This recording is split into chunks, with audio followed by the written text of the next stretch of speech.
Hi all. So today's video consists of some of the basic concepts of theory of computation. In previous videos we have discussed the terminologies used in TOC. I hope you all liked it. Those who liked it, please subscribe and share. So the most important and recurrent term we are going to hear in this particular subject will be language. So what do you mean by language or languages in theory of computation? So, in theory of computation, language or languages will be denoted by using the letter L. So, capital letter or uppercase letter L will be used to denote languages. So, basically L is said to be a language in theory of computation over an alphabet sigma only if L is a subset of sigma star.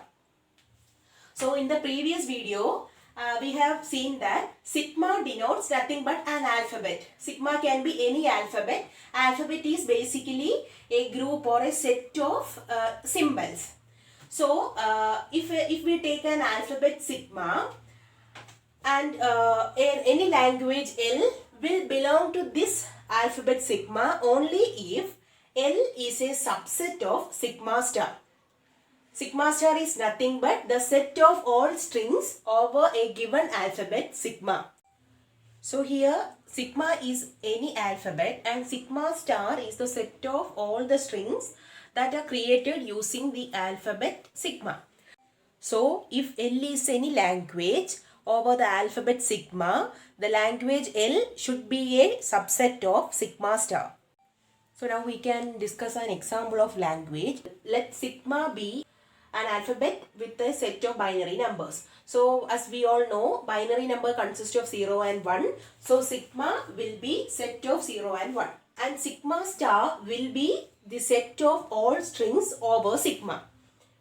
That means by using sigma equal to 0, 1, we can construct any string and all the string will be in the set sigma star. Then we are considering a language L where the L is a language of all the strings consisting of n zeros followed by n ones. That means any string by using sigma equal to 0, 1 we have to create any string in which n zeros should be followed by n ones where n can be any number from 1, 2, 3, 4 any number. So as I mentioned earlier, L is a language of all the strings consist of n zeros. So n zero means the number of 0 can be 1, 2, 3, etc. Followed by n ones. So again the number of ones can be 1, 2, 3, 4, etc.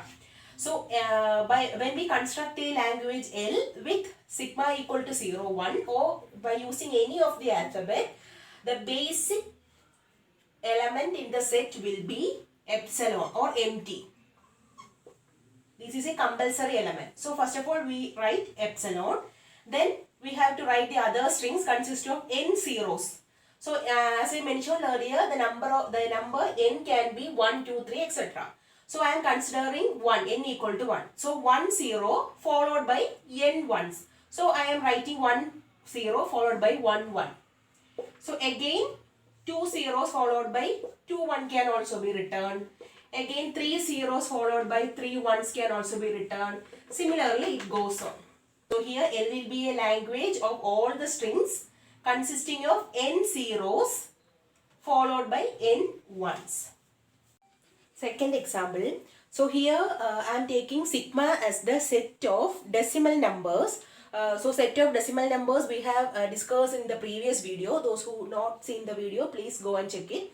So sigma is considered as the set of decimal numbers. So basically decimal number consists of numbers from 0 to 9. So sigma will be set of 0, 1, 2, 3, etc. up to 9. And here the language L denotes the language of odd numbers. So from the set sigma, we have to construct a set L with only odd numbers. So L will be equal to set of between 0 and 9. We have to choose the odd numbers and make it a set which is the L, which is the language. So from 0 to 9, 1 is a odd number. Similarly, 3, 5, 7 and 9 will be the odd numbers. So the set consisting the element 1, 3, 5, 7, 9 will be the language L defined in this particular example. So today we have discussed about the term language, which is an important term in theory of computation. I hope you all like my video. Those who are like my video, please subscribe and share.